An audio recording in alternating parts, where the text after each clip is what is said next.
ये आकाशवाणी गोरखपुर है। अब आप प्रमोद कुमार सिंह से क्षेत्रीय समाचार सुनिए।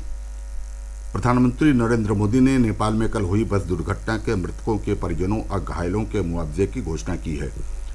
दुर्घटना पर गहरा शोक प्रकट करते हुए उन्होंने कहा कि वो नेपाल के तनहुन जिले में सड़क दुर्घटना के कारण लोगों की मौत से दुखी हैं। वहां पर भारतीय दूतावास प्रभावित लोगों को हर संभव सहायता प्रदान कर रहा है।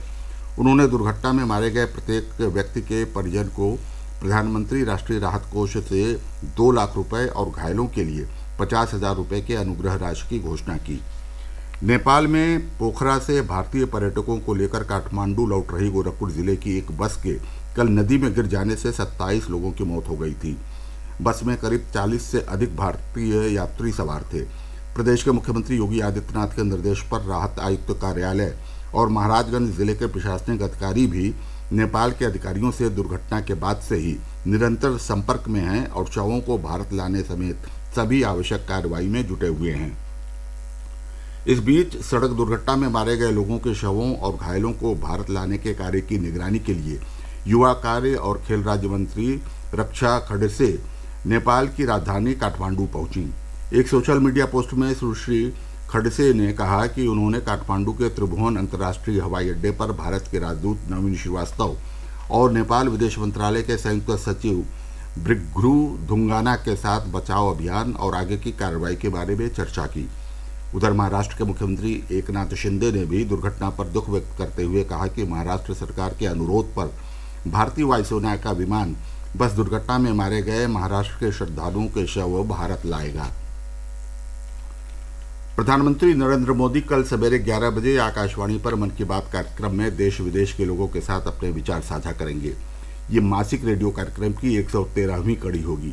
यह कार्यक्रम आकाशवाणी और दूरदर्शन के समूचे नेटवर्क, आकाशवाणी समाचार वेबसाइट और news on AIR mobile app पर भी प्रसारित किया जाएगा।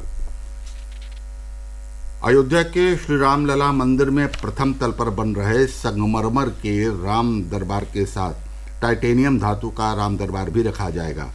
रक्षा मंत्रालय से जुड़ी संस्था मिधानी ने इस मजबूत धातु का दरबार श्री राम मंदिर निर्माण समिति ट्रस्ट को सौंपा है। ये जानकारी मंदिर निर्माण समिति के अध्यक्ष नृपेन मिश्र ने दी। उन्होंने बताया कि टाइटेनियम धातु पनडुब्बी बनाने के काम आता है। इसकी विशेषता ये है कि ये पानी, नदी, समुद्र और पहाड़ जैसे जगहों पर लंबे समय तक सुरक्षित रखा जा सकता है।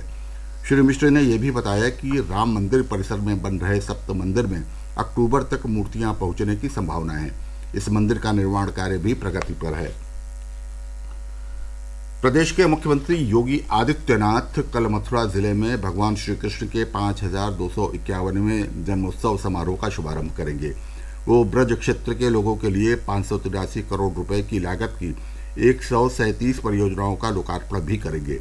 इसमें बरसाना रोपवे, यमुना नदी में क्रूज, पांचजन्य प्रेक्षागृह, वृंदावन में लक्ष्मण शहीद स्मारक प्रेक्षागृह, मल्टी लेवल पार्किंग, गोवर्धन तहसील भवन, बरसाना कोसी गोवर्धन मार्ग का चौड़ीकरण और मथुरा वृंदावन मार्ग चौड़ीकरण जैसी योजनाएं प्रमुख रूप से शामिल हैं। मुख्यमंत्री मथुरा में ही रात्रि विश्राम करेंगे और अगले दिन श्री कृष्ण जन्माष्टमी पर भगवान श्री कृष्ण के दर्शन भी करेंगे।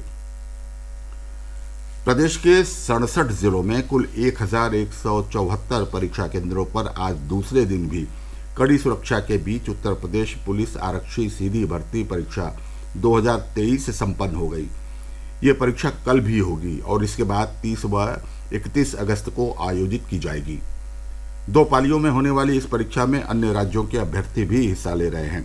एडमिट कार्ड दिखाने पर परीक्षार्थियों के लिए रोडवेज की बसों में निःशुल्क यात्रा की सुविधा दी जा रही है। साथ ही कई विशेष रेलगाड़ियों का भी संचालन किया जा रहा है। सहारनपुर जिले के एक परीक्षा केंद्र पर फर्जी दस्तावेजों के आधार पर परीक्षा देने का प्रयास कर रहे एक अभ्यर्थी के खिलाफ वहां की पुलिस ने मुकदमा दर्ज किया है। भारतीय खाद्य संरक्षा और मानक प्राधिकरण ने खाद्य उत्पाद से जुड़े संचालकों को दूध और दुग्ध उत्पादों के पैकेट से A1 और A2 के बारे में सभी दावे तत्काल हटाने का आदेश दिया है। ये आदेश ई-कॉमर्स प्लेटफॉर्म पर खाद्य उत्पाद से जुड़े संचालकों पर भी लागू होगा। इसके साथ ही समाचार समाप्त हुए। नमस्कार।